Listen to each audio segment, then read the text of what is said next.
Hello everyone, this is Jimmy and welcome to episode 14 of FTB Infinity Evolved Skyblock mode. When last we left off, I had an Enderman in a soul vial and a broken spawner. But I need to shove him into the spawner, and to do that we need a soul binder, which requires an Enderman head that we don't have yet.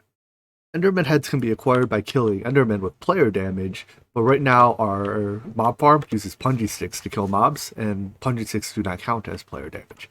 One possible solution to this then is just to replace the punji sticks with something like diamond spikes, something that does count as player damage, and that would work just fine.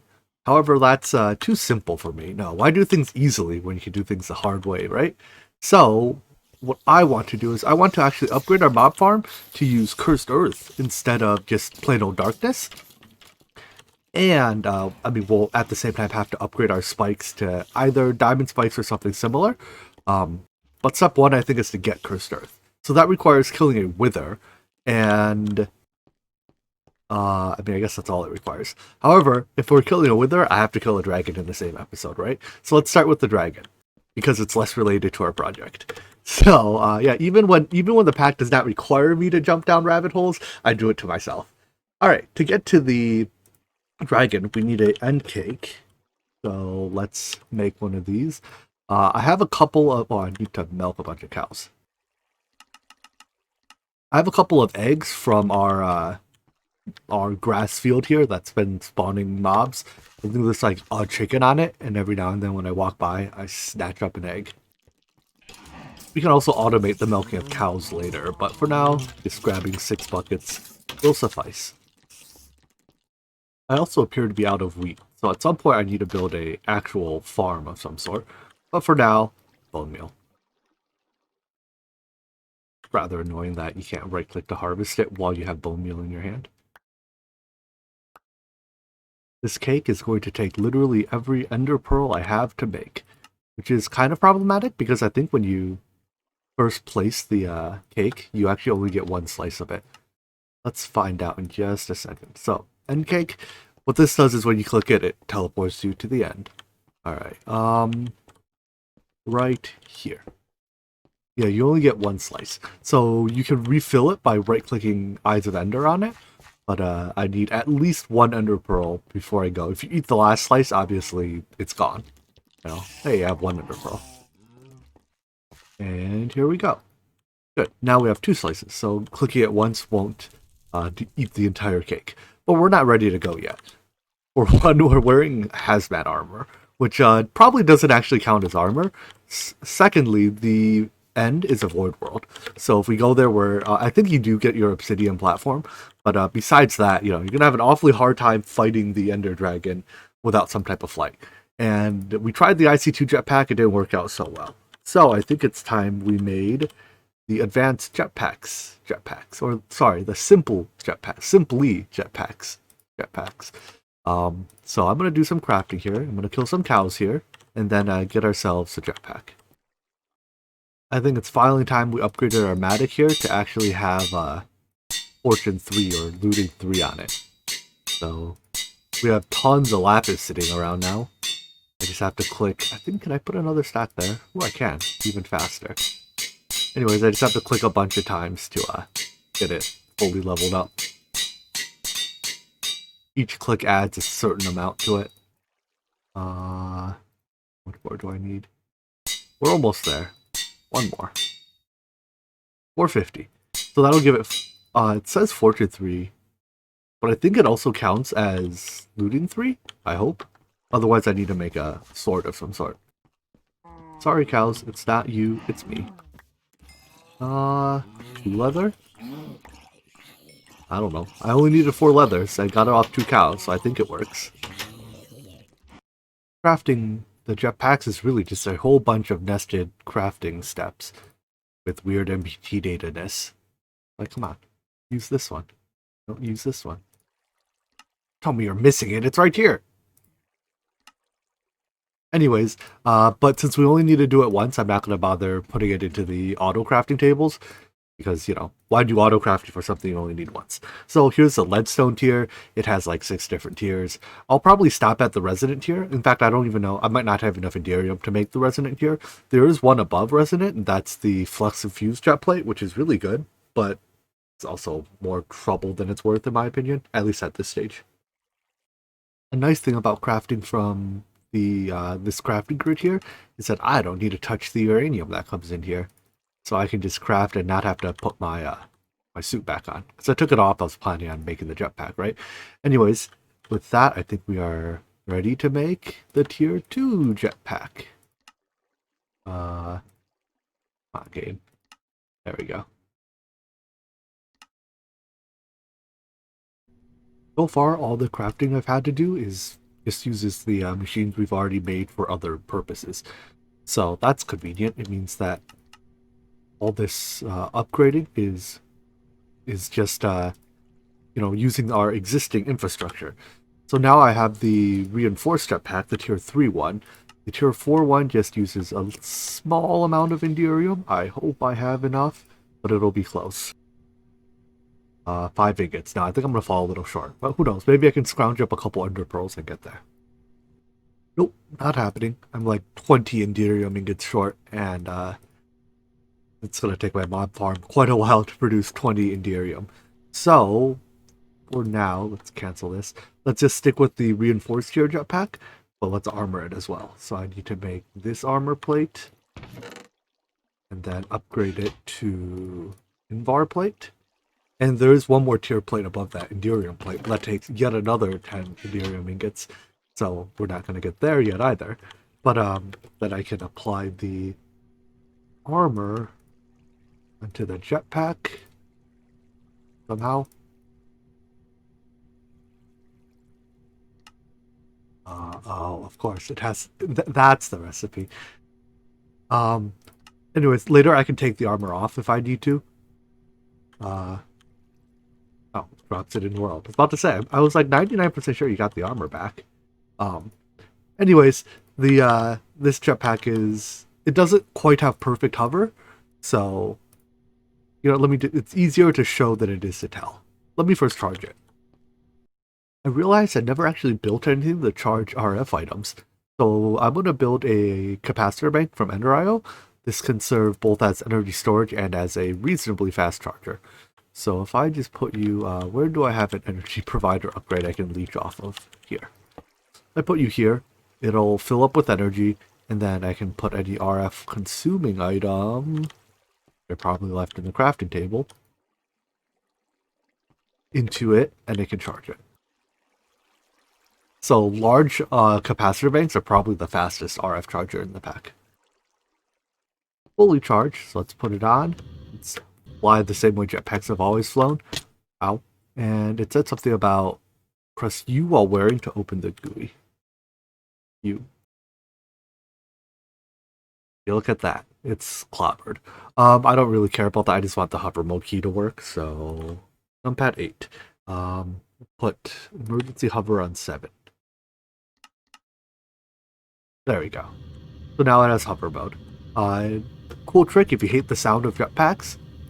It's not in there. While it's running, just turn your audio off and on, and it shuts up. I don't know if that's a feature, but it's a feature / bug that's been in the mod for so long that it has to be a feature by now. As for the rest of my equipment, I'm probably just going to use the dark steel stuff. If you empower it, it's as good as diamond, and diamond armor is actually hard to craft because you have to make iron, you have to make leather. I mean, I guess it's not like hard. Oh, you can make it on a string. Whatever. Too many crafting steps. I'm going to make dark steel. It's better anyways. Just kidding. Empowering it requires levels that I don't have. So, we're just going to wear the dark steel armor as it is. For a ranged weapon, I'm just going to make the Flux Infused bow. Honestly, don't know how good it is. But, has to be better than a vanilla bow, right? Charge that as well. Charge that before you charge my capacitor, could you? And I'll just take some of my 2,000 arrows out of my farm. Because I don't have infinity on this bow. And I have 2 levels to enchant with. So I don't think we're going to enchant infinity on the bow. But I think now we are ready to go fight the dragon. Give me this. Give me this. Trying the bow out, it seems to shoot faster than vanilla bows, or straighter than vanilla bows, I think. Maybe, possibly. Maybe I'm crazy. I don't know. The jetpack's also much faster than just running around. It's good. Alright, let's go to the end. And here we are. So, yeah, we're in the end. There's nothing here. I didn't bring food. I have like 2 pieces of steak on me, which may or may not be a mistake. Hopefully I don't end up dying. But as you can see, you can't just come to the end to farm endstone. I guess you can come to the end to farm obsidian, but respawning these obsidian pillars is a bit more difficult in version 1.7 because there are no crafting recipes for end crystals. And even if there were, you can't respawn the end dragon with end crystals, so...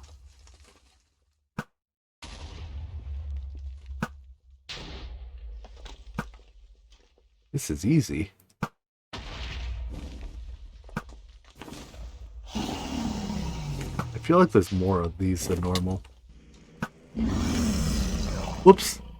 Did I hit an enderman with a bow? Wait, is that possible? Wait, what? Since when could you hit enderman with range attacks? I wonder if it's just a trait of this specific bow. Because they're definitely getting hit, and they're definitely very angry at me for it. Ow, dragon. I'm playing with enderman here, alright? Leave me alone. Watch me get an enderman skull off this. Ah. Alright, anyways, the dragon doesn't seem to want to leave me alone, so we'll have to kill him, I guess. It's really dark. I can hardly see. Which I assume means you can hardly see.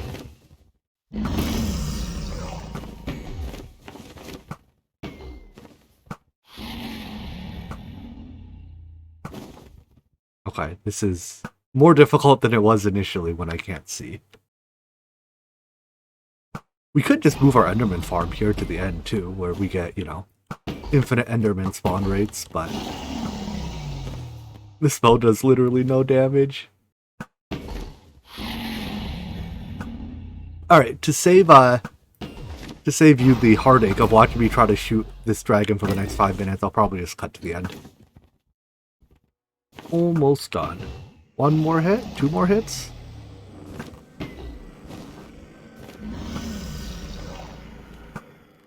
Come on, dragon. Let me kill you already. There we go. So, oh, he drops a lot of draconium dust that I just let fall into the void. Oopsies. Let's stay here to catch as much of the EXP as we can.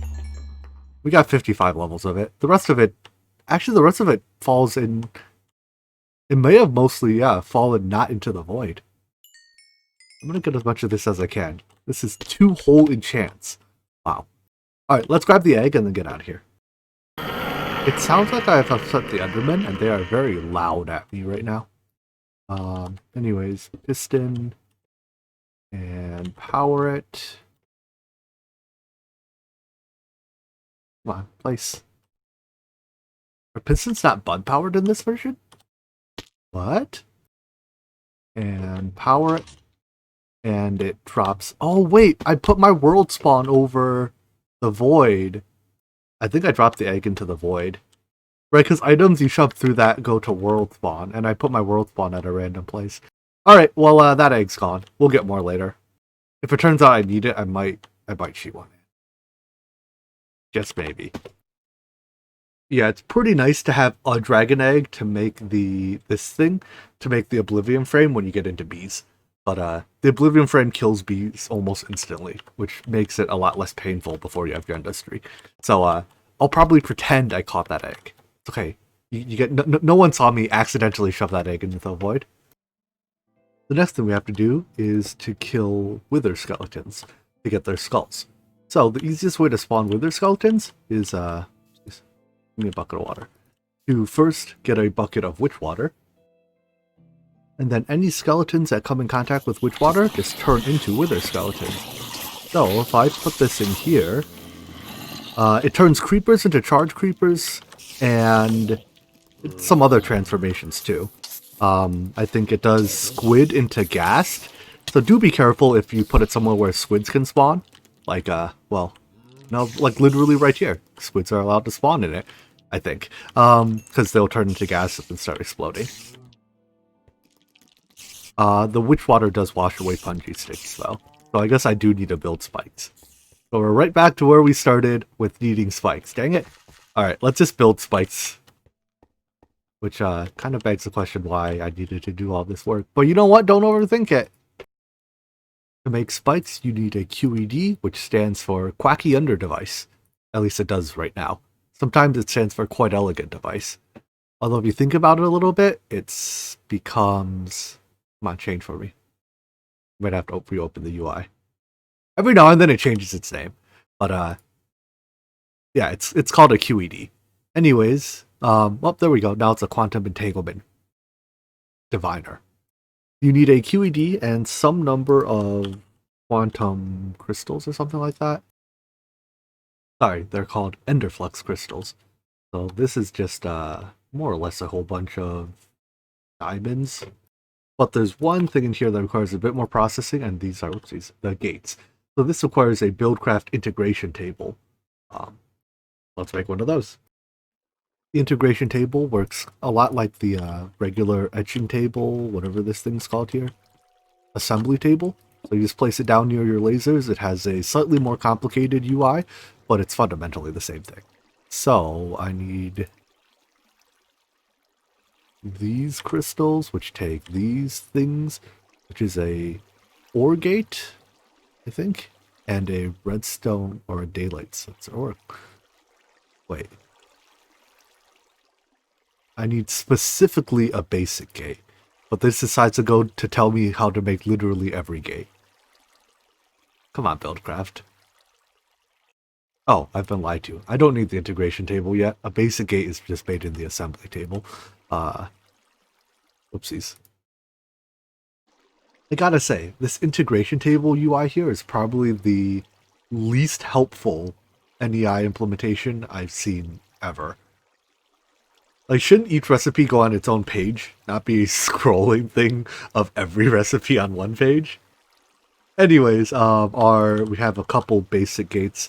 We don't need a lot. Basically, basically. Anyways, the more you have, the faster the process is. So let's start with 17. I appear to have a problem. My mob farm, because there's a liquid in there now, all the Endermen teleport out of it. I'm gonna have to get rid of that and put spikes back in. But for now, I have to chase down and kill these Endermen because I need Ender Pearls. Dang it, Enderman, come to me. Stop running away. Where are you? Stay. Stay. I need you to die.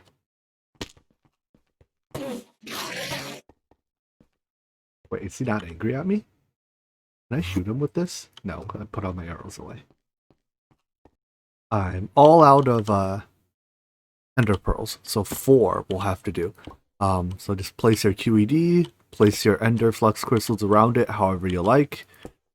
Because I like symmetry, I will do it symmetrically. And then now we can craft it here. So, to make diamond spikes, I first have to make golden spikes, which I first have to make... I have to make magical wood. Son of a... Let's just start from the bottom. First, the iron spike. So this is basically not an upgrade from the punji stick. They're same function. Because I only have 4 crystals, it'll take about 10 minutes to craft. Oh, maybe not, like a minute. It does produce a pretty relaxing hum, though, during that minute. Anyways, while that crafts, let's make our magical wood. The magical wood crafting recipe in Extra Utilities is different from the one in Extra Utilities 2. Use any 4 enchanted books, a bookshelf, and 4 gold ingots, and the quality of your enchanted book determines how many ingots or how many magical wood blocks you get out per craft. So just a very, like a good quality enchanted book that you can make without actually enchanting is Flim Flam. So I'm going to make 4 Flim Flam 4 books, just costs a few emeralds, but I've got 185 blocks of those. And then, I believe you may even be able to make it in this crafting table. Yep, that gives us 30 pieces of magical wood. If I get the gold. Alright, that wasn't quite as bad as I recalled it being. Magical wood can also be used to make tools that are unbreakable, but in Tigger's construct, but we'll do that later. Now that I have this, I can make the gold spike. I'll be making 4 diamond spikes. In theory, our mob farm can make do with 1, and in fact, I'll only use 1 in the mob farm. But for our optimal performance, you can enchant these spikes to give them, say, looting. It's probably the only, I guess sharpness matters too, but mostly for looting. But you're not guaranteed looting on the first enchant, so I'm just gonna make a handful and hopefully get looting on at least one of them. Now it's time to enchant them. So I made an experience pile on here to actually hold my EXP, because if I just enchant with all 58 levels at a time, you know, I get to do 1 enchant and have 28 levels left over. But you're efficient to enchant with 30 levels at a time. So we don't even get a preview. How'd we do? That's awful. Try again. All 30 levels gone. Awful.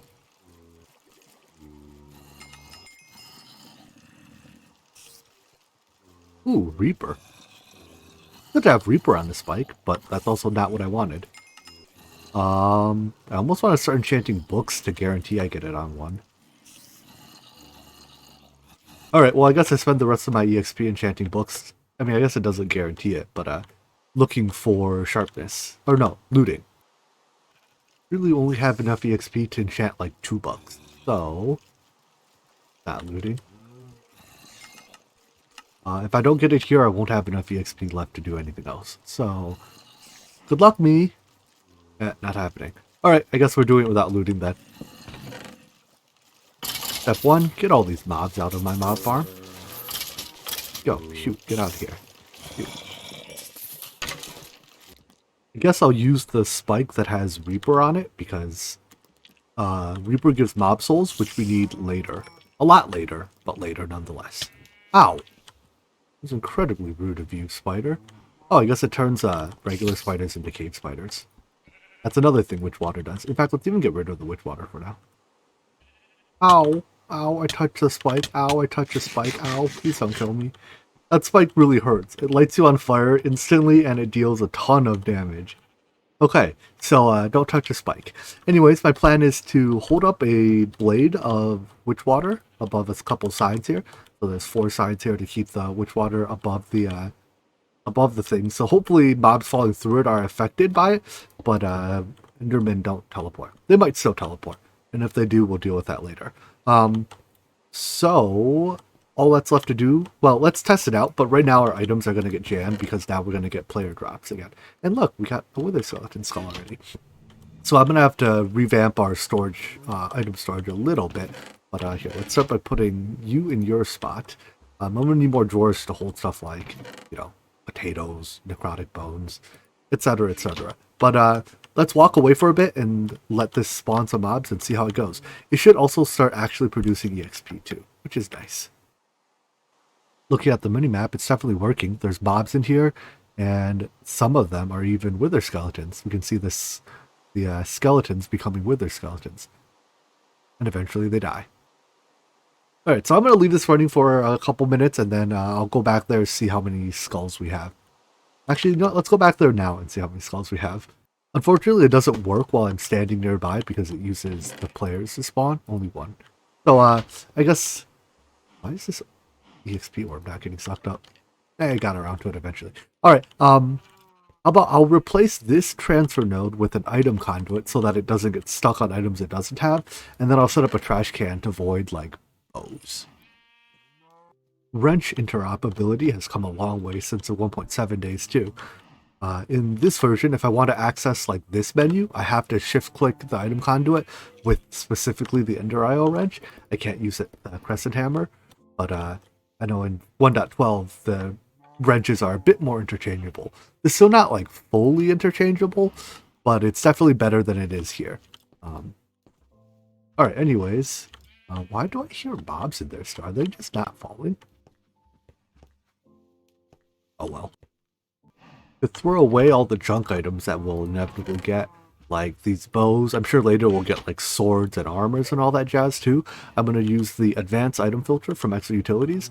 This is something that didn't make it to future versions of Extra Utilities. I really don't know why. It's very convenient. The UI for it's awful. You have to right click through this and stop at the one you want, and if you go past it, you have to right click through again. It's like the Ritual Diviner. But if we pick durability bar shown. I think this is one I want. Basically, any items with a durability I don't want, right? It's just equipment. That's all trash.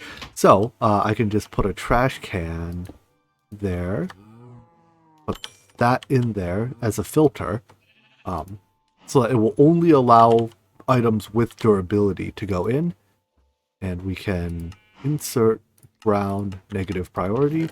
And that throws away all the bows and anything else that comes by. All that's left is to put slots for these items up here. And in fact, even coal could be compacted. Haha. Alright, so yeah, I'm going to add a couple more drawers and let this run a little while. And hopefully we can get the rest of our wither skeleton skulls. Wait a second, I tried it out. I can't shoot Enderman with this bow anymore.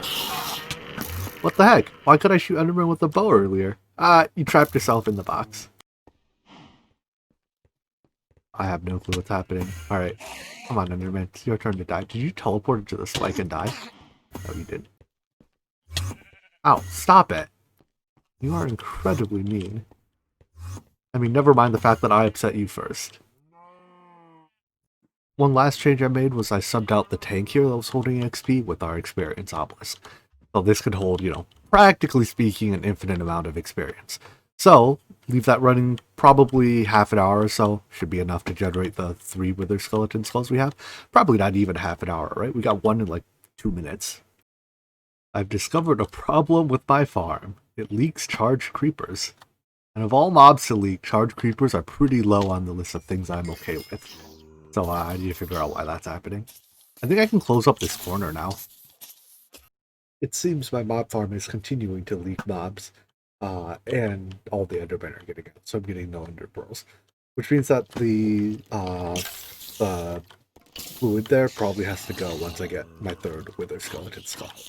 Also, I forgot that you can empower your flux bow, so I may or may not have fought the dragon the whole time without empowering my bow, which I don't know. It uses 800 RF per shot when empowered, so I assume it's better.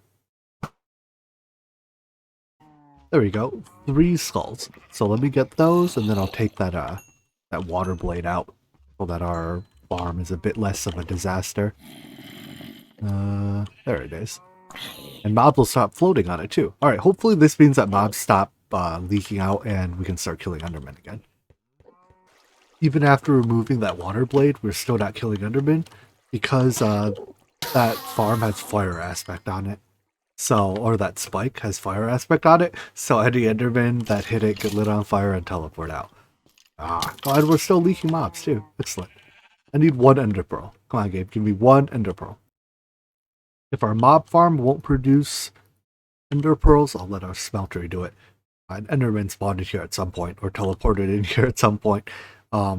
So we can take resident ender, pour it into a gem cast, and that makes ender pearls. Alright, so finally got this ender pearl. The ender pearl is for making an eye of ender, which is for recharging our end cake, which implies we're going to the end. I made some more food. Now I have apple juice. Let's go to the end. Why do I need to go to the end to fight the wither? Let me show you. It's because of this thing here, namely the bedrock right here. I am too much of a noob to fight a wither fair and square, so I always suffocated in bedrock.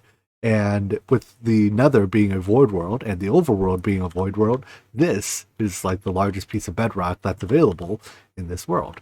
That's a part of the reason why I decided to kill the dragon before the wither. So all I have to do is build a little platform here. Let's see, I need it 2 tall, right? So build a little platform here where I can stand and summon the wither. The only thing I don't remember is if you have to unlight the portal to make this work. If it doesn't work, I might accidentally send this wither to world spawn. Oh, and you can't summon sideways withers in this version. Wait, does this strategy even work in 1.7 of Minecraft? I don't actually know. I guess we're about to find out. Wait, if I can't build it right side up because then his head's in the bedrock. So I guess this doesn't work.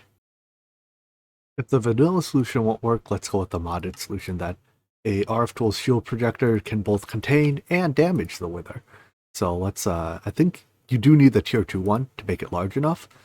So let's make a tier 2 shield projector and build a wither cage out of that. The shield set up, I have a shape card here defining the size of the box, and it's set to be for hostile mobs. It's solid and damages them, and allows players and items through. So to test it out, we're gonna grab one of these loose endermen and make sure that it works as advertised. All right, looks good. It does take a sizable chunk of energy to be on damage mode, so I don't know. There's a non-zero chance that the wither gets loose, in which case it destroys everything on my base, and I am very sad because I'm not starting a backup right now. So, good luck me.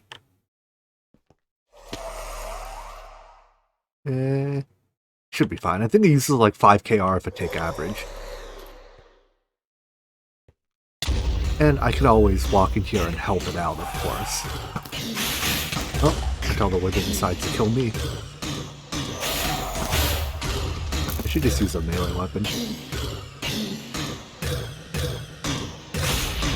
Easy wither fight. All it took is some technology.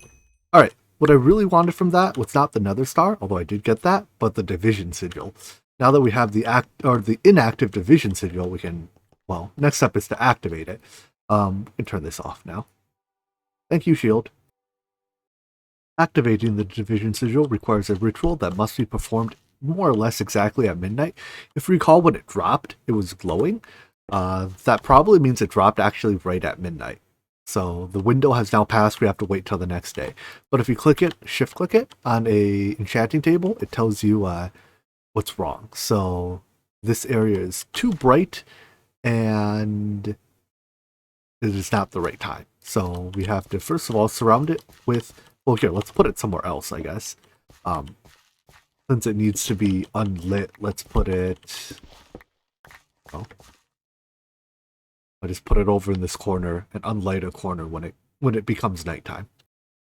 Before starting the ritual, you also want to make sure you have a Silk Touch tool if you want Cursed Earth.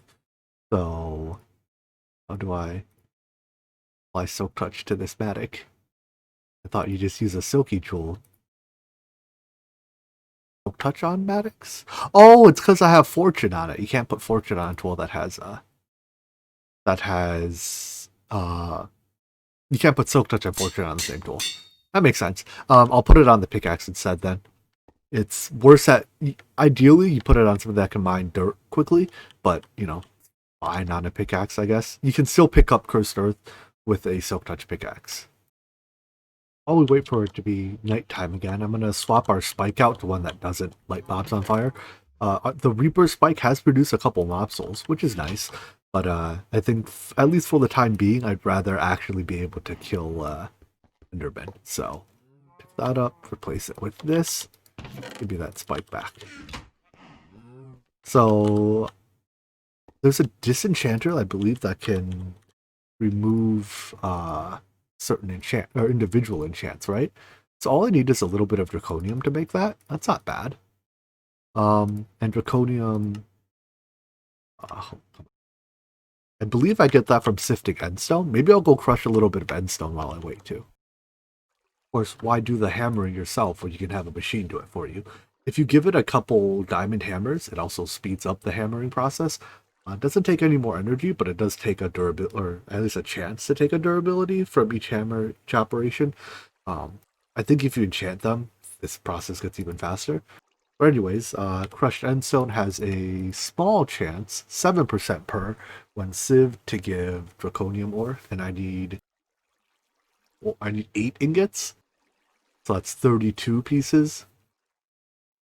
Because my endstone production right now is fully manual and the products from it are pretty rare, I'm going to sieve it in the X Asterisk automatic sieve because it has fortune upgrades. So I can put a full stack of fortune upgrades in there. It consumes a lot of energy with it. It does have speed upgrades too. In fact, let's make some of those. But if you use both a full stack of fortune and a full stack of speed upgrades, it becomes prohibitively expensive. Without any speed upgrades, it's 680 RF a tick. With a full stack of them, it's... oh, I guess it's not that bad. Only 1100. Okay, I guess we'll run it with full stacks of each then. There's also a automatic hammer, which is the, hammer version. It likewise takes the same upgrades using the same amount of energy. And, well, because this counts as a gravel ore, it can be hammered. And with fortune upgrades, we get all the luck bonus, so it can be hammered into sand and then once again into dust. And again, this processing isn't really worth it for all the other ores because it's just sieve more. But for the rare stuff like draconium, it probably is worthwhile. From one stack of stone dust, I got 6 pieces of draconium ore dust. I'm actually curious what the best way to turn this into actual draconium is. If I just hammer it, I get, with luck, basically 1 on average. I can combine 4 pieces into a draconium ore, at which point I can get 2 and change. But I think I can get up to 4 if I use cinnabar. But I mean that's still 1 per dust, right? 1 per dust block here. So I guess this is just the simplest way to process it through this again. I think the best might actually be to turn it into the ore and then break it with a fortune tool, especially if you get fortune above 3. Anyways, 8 ingots or 8 dust is exactly how many I needed, which sounds like I may have been very fortunate. Anyways, I can just cook this in the furnace and get draconium ingots. Our first few draconium ingots, which we can turn into draconic cores.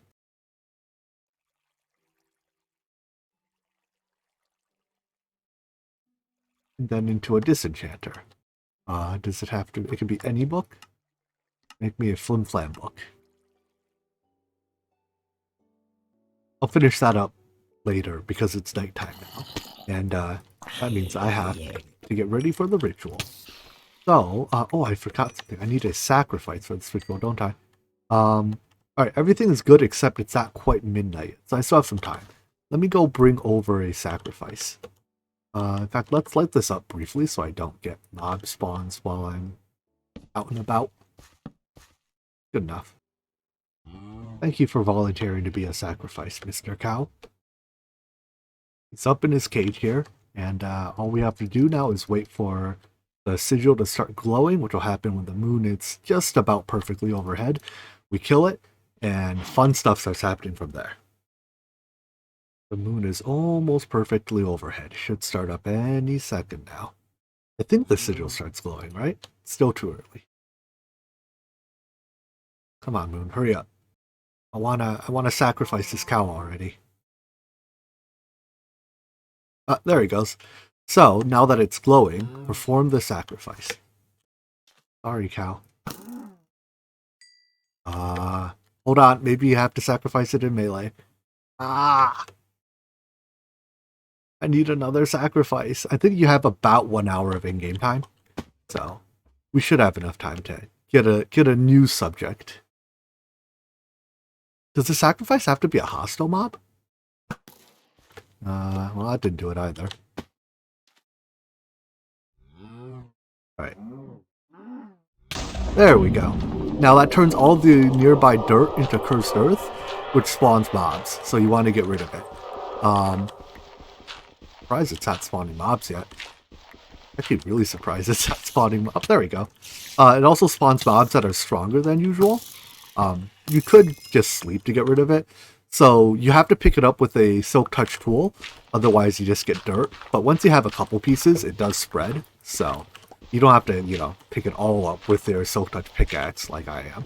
But anyways, this is what I'm after. Mostly the cursed earth. The division sigil does some cool things too, but I honestly don't really care for that. I just want this cursed earth for the mob farm. All cleaned up and lit back up to prevent further mob spawns, and I got 28 pieces of cursed earth off of that. So because cursed earth spreads like grass does, 28 is plenty. Hell, 1 is plenty. Also, the enchantment table from this can be used to make the disenchanter. So make me 2 more Eyes of Ender. I'm barely hanging in there as far as Ender Pearls go. And then